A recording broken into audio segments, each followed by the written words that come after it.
Hello and welcome to this podcast. Today we have the pleasure in interviewing Corporal Taylah Gentzen.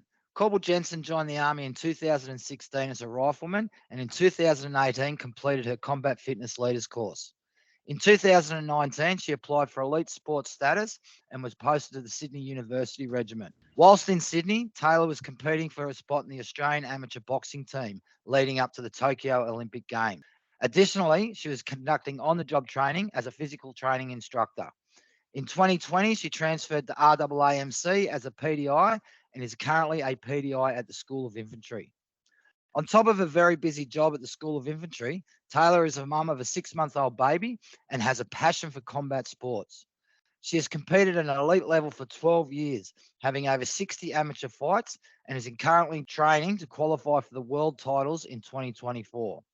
Additionally, she is currently the #1 professional lightweight in Australia. She is also studying a Bachelor of Psychological Science part-time with a particular interest in mental health and the physical performance of female soldiers and athletes. Today, we will be discussing Taylah's military career, her career as an elite sportswoman, and her studies. Taylah, welcome and thanks for supporting the Cove. Yeah, awesome. Thanks heaps for that. It's fantastic to be here and I love supporting the Cove, which is great. Great, let's get started. Let's first ask, why did you join the Army? Well, I've been an extremely active person my whole life. I've been really into sports as well, outdoors and adventure. So for myself, I dabbled in a little bit of farm work, a bit of track work, and I'd done an advanced diploma in equine management. So I didn't really even think about joining the Defence Force till I was probably about 23, 24 years old. The industry I was in was super fun, but to me, it just wasn't challenging enough. And I'd always had a feeling that I was meant for more. Yeah, so I thought about joining the ADF when I was about, say, 23 years old. But growing up for me, I didn't actually have any family in the ADF and I didn't know a lot about it. There was no advertisement around my area either. And really the only job roles that I thought the Defence Force offered were infantry. So I had no other idea of anything that was out there. So you joined the infantry and later you transferred to become a physical training instructor. Did you enjoy your time being a grunt? I'm going to say I enjoyed some of my time and some of my time it wasn't exactly what I expected. So I absolutely love my training. So coming through as an IET, I thought it was fantastic. I got to do some things that I never thought were possible, which is amazing. When I got to my battalion, at the moment, it was a peacetime army and there wasn't a hell of a lot going on. And as I said before, I was extremely active. I was used to doing something all the time. So that part of it wasn't probably what I expected it to be as much. And in the introduction, I stated that you're currently studying a Bachelor of Psychological Science and you're personally interested in the physical performance of female soldiers. Can you tell us a bit more about that? Yeah, so at the moment, I'm doing it part-time. I've taken a little bit of a hiatus because of my boxing. So I had to choose something to come first. I've also got my family at home as well. But I found that coming through as an infantry soldier, being one of the first females that actually came through, there was a lot of things that I didn't really understand about my own body and how our minds and our bodies work completely differently to what a male's actually does. Yeah, so the PESA was actually introduced as a gate when I came through infantry. So that was like a 15-kilo pack march carrying 45 kilos. We had a 1 kilometre run in fighting order, a box lift in place, and we had jerry carries as well. So it was our PESA standards back then. At that time, our kit also didn't fit us females correctly. It was made for a male soldier. So I was wearing a size medium and it'd be swinging here and there off me, hitting my knees. Back then, I think being a smaller person in your section, you're actually told to carry the gun as well. I don't think that's the mindset anymore. We don't do that anymore, but that was something that was happening back then. I realized that a female's body probably wasn't meant to hold that kind of weight either. So my hips used to get super sore. I only weighed about 65 kilos as well. So I was pretty small compared to most of the other men. So yeah, that just opened my mind up to saying how females were actually built a lot differently to males. And I wanted to get a bit more into depth into that and work out why that was an issue and how we can move through that and evolve in that as well. So talking about the equipment and the likes, obviously you're a PDI at Singleton at the moment at the School of Yeah. Infantry. Yeah. Has that changed and all become better? Oh, that's changed completely. So that actually changed sort of at the end of 2016, going into 2017. The kit can change over to now what it is, our TBAS. We also have all our fight light equipment as well. Everything fits a lot better. It's still structured for a male, but it is a lot smaller as well, a lot more compact. So yeah, everything's completely changed. And how do you balance the competing demands of your role in the Army and your role as an athlete? So that is a pretty hard one. So I've got a really, really supportive partner at home. So my fiance is actually in the RAF as well. So obviously I've got my young daughter at home too. So pretty much it depends on where I'm posted at the time. So, and who my rank is as well. So as an infantry soldier, it was almost impossible for me to actually train. Heaps of what I did was unknown, and we're often ready to move if we were needed. But I find being a PTI, it's a lot easier because I'm at a training establishment. I'm super structured with my job, and I always know where I'm going to be any one time, at least probably a week in advance, unless something else is happening in the world and we're needed. But generally, yeah, I know where I am. So in the past, I haven't really been supported with my boxing due to the nature of my work and the really high tempo. But at the moment, I'm really, really lucky, and my rank and all my colleagues and everyone are really supportive, so it's good. Fantastic. And do you have any examples of how your current professional development has helped you to date? So I think you said before you've done a degree prior to joining, and now you're working on the Bachelor of Psychological Science. How has that helped throughout your career? I'd say that it's just given me a really broad understanding of how the brain works and how people actually learn.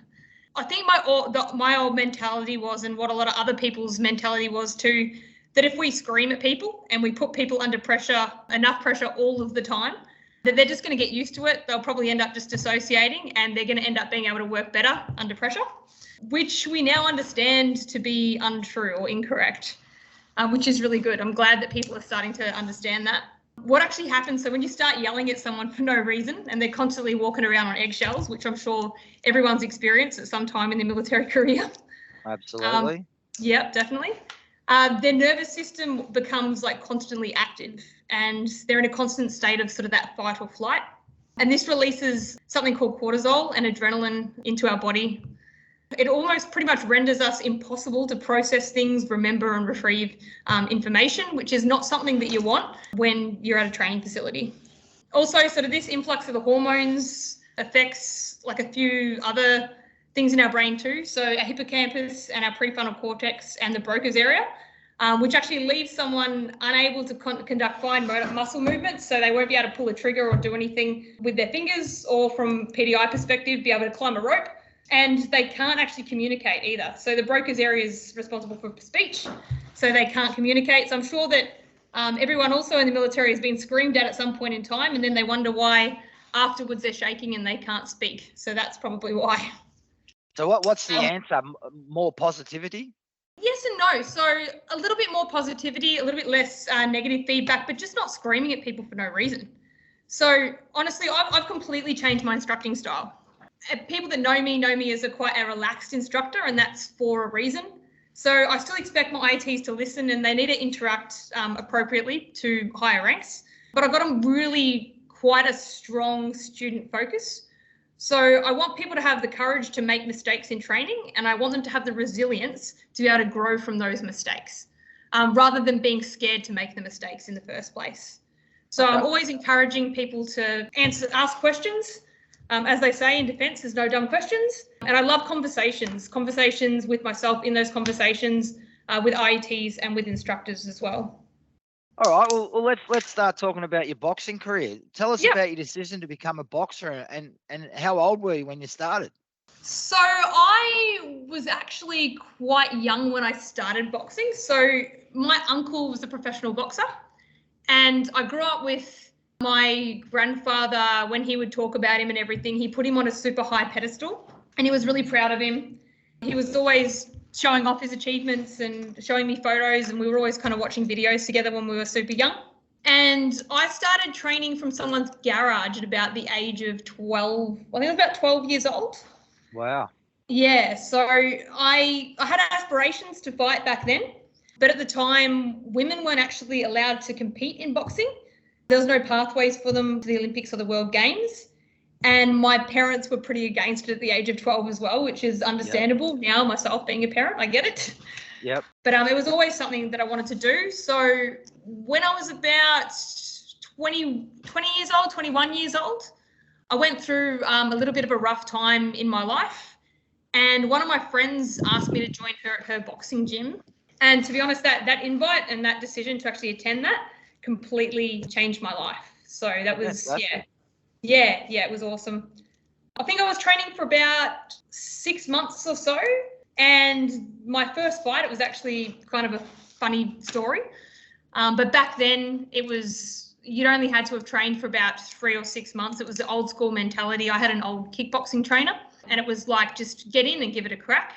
So I was actually pretty hungover and I attended my first fight day at a Calabria club in Melbourne to watch some of my mates compete. Definitely not expecting to get in the ring and have my first fight. One of the females who was there at the time, I was actually told that she'd only had maybe 2 or 3 fights and she'd weighed in and her competitor actually didn't make weight or she dropped out for some other reason. Yep. And I was told by my coach, Taylor, here's your opportunity. You guys are the same weight. It's going to be now or never. So, yeah, just being the sort of person that I was like, well, it's going to be now. Yeah. So, yeah, safe to say that I got in that ring and I definitely didn't win the fight. Some would even say that I probably got a little bit belted up. I'd say the fight was probably even stopped a little bit earlier than the 4 by 2 minute rounds that it was supposed to be. And they gave me a participation trophy at the end. That's great. Well, you've definitely come a long way since then. Yeah, definitely have. Yeah. Defence now recognises you with an elite athlete sports status. What do you have to do to get that recognised and what type of support does this provide? Yeah, so my sport's a little bit different to most sports because boxing's not actually a recognised ADF sport. So the process was quite tedious and there was a lot of paperwork to get recognised. I've been pretty fortunate that I'd already competed at quite a high level before coming into the Defence Force. Yep. So that kind of made the process a little bit easier. But I would say that if you're at a high level in any sport, no matter what it is, whether or not it's a recognised ADF sport or not, and you're trying to get recognised, don't just take a verbal no from someone as an answer. Definitely make sure that you push it and you go through sort of the right ways to actually get it recognised. Go through those processes and let the appropriate people actually make those decisions. And what support does this provide? Is it financial? Is it time away? What sort of support is this involved? Yeah, so you can put an application in to get financially supported, which I haven't needed to do because I'm doing both professional and amateur boxing. And I actually run my professional boxing as a business on the side as well. So it provides me with time off or time that's considered to be me working whilst I'm actually competing. So that's probably what I needed the most was actually time rather than financial support. Okay, great. What are some of the ways your accomplishments as a sports person have helped you in Army?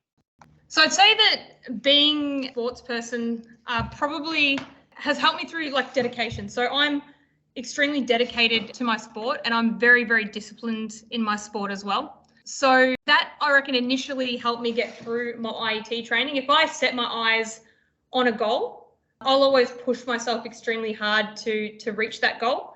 And I don't let anything get in my way of achieving it. So I'm going to achieve it one way or another. I know that when I went through my IETs, I did get back squatted a couple of times for different things, but I kept pushing through.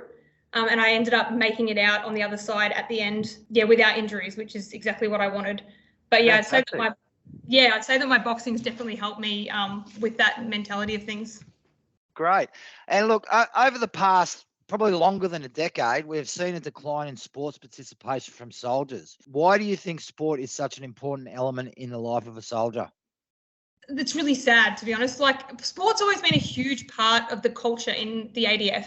It creates resilience, competition, competitive strategizing, leadership and comradeship between soldiers, which is amazing, and it's a part of the culture of the ADF. But I feel like the ADF, like the rest of the workforce at the moment, a typical day is just no longer a typical working day. A lot more is expected of a soldier. So sports now is just kind of seen as a break, or it's seen as having fun or relaxing. And because people have that massive workload now, it's beginning to be seen as sort of more of a waste of valuable time, which is unfortunate. All right, on to the next one. Boxers are renowned for their dedication and discipline, which you mentioned before, which is one of the ways, or two of the ways that helped you get through your training. How different or similar is that to what you use in your day job? Look, I'd say that my day job now, it's very high tempo. You still need a lot of dedication and a lot of discipline, even just to be in the ADF.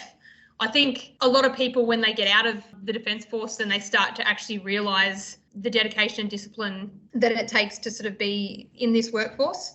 In my day job at the moment as a physical training instructor, especially working at a training facility, it is very high tempo. And because we're working around a lot of IETs, there is sort of a lot of discipline involved in it as well. And look, what could the average soldier learn if they were to take up boxing or dedicate to any sport?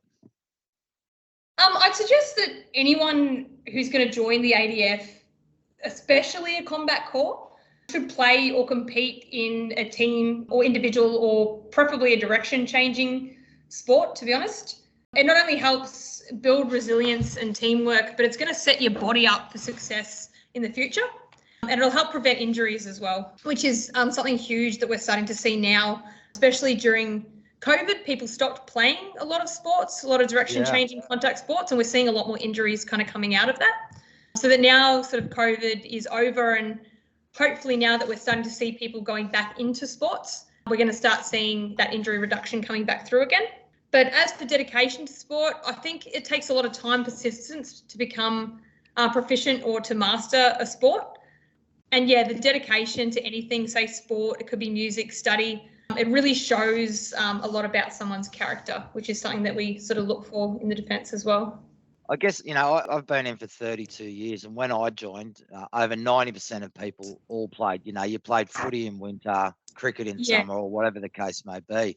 There must be issues, especially with the kind of physical nature that they're experiencing at Singleton, because it's a lot higher percentage now of people behind the computers and gaming and not getting out doing any sports, and including working with others, working in a team environment.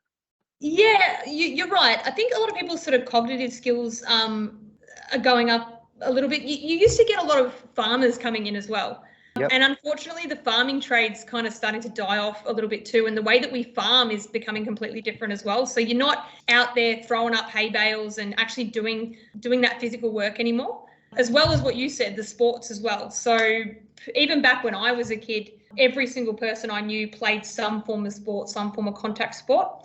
And during that COVID period, everyone's been sitting on a computer, and a lot of people that we have coming in now are playing a lot of COD and computer games and things like that. And just structurally, they're starting to come through different. They're starting to be built slightly different, which is it's very interesting. Yeah. Okay. All right. So this is one that sort of bewildered me. You are the only person in Australia to hold both an amateur and professional national title at the same time in the same year. Can you tell us a bit more about that? Yeah, so in the past I've actually won 5 silver medals at national championships or selection events. To go on to actually get to, say, the world titles or the Commonwealth Games or the Olympic Games, you actually need to win a gold medal. Australia has no pathway for coming second or third like a lot of other sports do. Right. So I've been very close a lot of times to actually getting that gold medal. But at the start of this year, I actually made the decision to turn professional, just because I'd had so many silver medals and I'd always been so close, and my age was kind of getting on a little bit now, and it was harder and harder to get fights. Yep. So after my second fight, it was announced that professional boxers can now drop back into the amateur ranks if you've had under 10 fights. So that was pretty cool. Yeah. Right. Yep. Okay. Yep. So it was fantastic for the sport. It means that amateur athletes now have the ability to start making some money, start promoting themselves for the day that they eventually do turn professional. But For myself, in August, I competed for New South Wales at the national title event in WA, and that was in the women's welterweight division. And so 63 kilos. And I ended up actually taking home the gold medal. Finally, I got a gold, which was awesome. Fantastic. Yeah, it was great. It was 12 years in the making, I say. So it was pretty awesome feeling that one. Yeah, the event was fantastic. Boxing Australia, they had some amazing people involved with this tournament. Yeah, it was really, really great event to be involved in. So it was fantastic. Good. And just 2 weeks after that women's welterweight amateur champion, you went on and competed for the ANBF Australian professional title and won with a unanimous decision. Again, congratulations. How does it feel to be the ANBF professional women's national champion? Yeah, to be honest, this one was a dream come true. My uncle held this title when I was a kid, and I've heard a lot about it. I just had an absolutely perfect preparation with an amazing team. So I've had so much community support around me as well, which has been great, and the support from the defence as well. But 2 weeks prior, I had that great competition at the amateur titles, and winning that set me up physically and mentally just to really perform on the night. So yeah, winning the ANBF Australian titles, as I said, it's always been a dream, and it was actually only on my 4th ever professional fight as well. So wow. Yeah, right. For the 4th professional fight, it was like an absolute honour to be able to take it home. My opponent flew in from Melbourne, which was actually my old hometown. So I'd heard a lot about her and stuff as well, which was really cool. A lot of my friends and family down at the event. So when I actually went into the event, I had one thing on my mind. I think in recent years, I'd sort of competed to win. And obviously, when you're competing at such a high level, you want to win. But this year, it had changed a little bit for me. I just really wanted to have fun and love doing it again and enjoy it. And to get paid to do something the thing that you love most in the world is absolutely phenomenal. It's fantastic. The fight went over 8 rounds, and I was pretty close to finishing it in the 8th round. I sort of dropped her twice. Kudos to my opponent. She was tough as she kept getting back up. And yeah, fortunately, I won on all of the scorecards, which was, fantastic. Walking out with the Australian professional lightweight title. That's amazing. Well done. That is really great. How do you deal with the mental and physical challenges of being a boxer and also a junior NCO in Army? Yeah, so to be honest, it can be really, really tough at times. I find it physically pretty easy because I train very hard, and I've always trained super hard. Mentally, that's probably where it can get tough. But as it is sort of for everyone when you're juggling multiple things at once. I know a lot of people in the Defence Force, they're studying, they've got families, they've got other commitments, things going on outside. But being an athlete on and off for the last 12 years, and I've had some pretty down moments in the sport, especially winning a lot of those silver medals. I know people will be like, yeah, but you got silver, that's amazing. But, yeah, I know. But for me, in my mind, the silver wasn't going to get me to a Com Games and Olympics or a world titles or anything like that. So for me, they were pretty down moments, and it's pretty hard to just sort of pick yourself back up again and return to work back on the Monday, kind of knowing that you'd been so close, but you're still yet so far. Okay. And you really just don't have that time to process things either. Yeah, no matter how hard you try, it can be hard to stay positive all the time. But now that I've got that sort of ADF support and sort of everyone around me kind of knows what I'm doing as well, it is actually a lot easier. Like I sort of find that I get that little bit of more of a push and a drive. Yeah, and also starting to see a mindset coach. I started seeing one this year, and I feel like that's honestly given me a pretty amazing edge as well. Okay, great. Yeah, so that was my next question. Obviously, prior to this interview, we did a bit of background on your career. You mentioned that you saw a mind coach. How has that helped both your boxing and military career, and how do you feel this gives you the edge on what you do? About 4 months ago, actually, I was considering going back to my boxing after I took sort of a 2-year forced hiatus because of the tempo of my workplace. And I'm 32 years old currently. Knowing that I don't have a hell of a lot of time probably left in the sport, I wanted to give this absolutely everything that I had. Yep. I'd always had a feeling in my stomach after winning those 5 sort of silver medals that maybe silver was just my destiny, and I just wasn't ever going to be good enough. And going into something with that mindset, it's not very helpful. The mindset unknowingly, probably unintentionally as well, started to creep into my work and my home life as well. Yep. And I started to kind of see that, which was which was really hard to sort of understand at the time that was actually what was happening. I felt I had like a lot of unfinished business as well. Now that I had a daughter too, who's now, who was like 6 months old, I really didn't want to show her that I was giving up. And I want her to sort of have that mentality and that work ethic and that determination that when you set your mind to something, anything is achievable. In order to do that, I needed a little bit of external help. So I reached out to a mindset coach who I'd heard some amazing things about, Claudine Chipotesh. Okay. So she's a black belt in karate, and she had a lot of combat competition experience under her belt. She'd worked with a couple of individuals that I'd already known, and she actually did a little bit of work with some people from the ADF as well. So she doesn't just work with athletes, she works with a lot of businesses and things too, to be able to help them get that winning mindset. So I was always in awe and wonder of sort of what Claudine could do for people, because I'd seen people go from being quite anxious in their sport and being kind of at a lower level, and I've seen them on social media, their mindsets actually start changing, and I was really interested to see how that could work for myself. So after our initial discussion on the phone, we really did just click together, and I knew that I needed her to be a part of my team, which was really cool.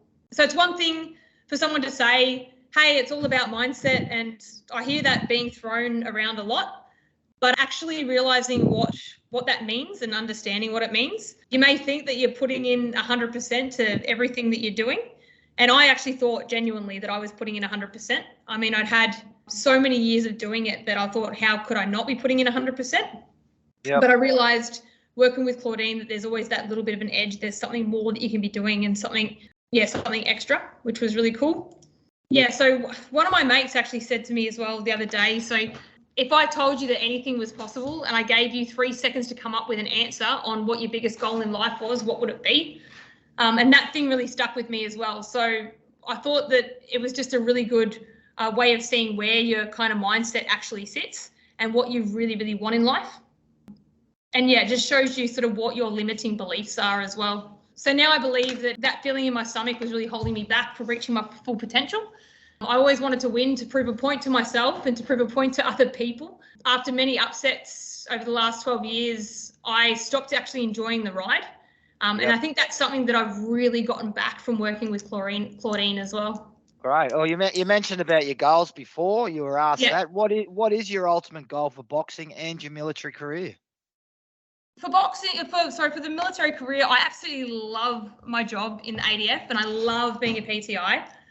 There's not many people in the world that can say they genuinely love what they do, and I genuinely love what I do.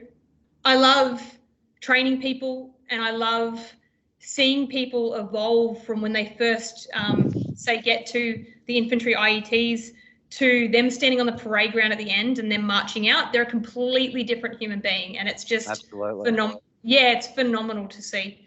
I love seeing people reach their full potential as well, and being a PTI, you really have that ability, kind of wearing the red and greys, to get to know people, and instead of screaming at them, you're kind of seen as the good guy as well. So I'm also hoping to start educating people and trying to make that change in the industry as well, like I spoke about before, with how people actually learn. But for my boxing, I've got aspirations to wear the green and gold still. So after 12 years, yes, I'm still chasing that.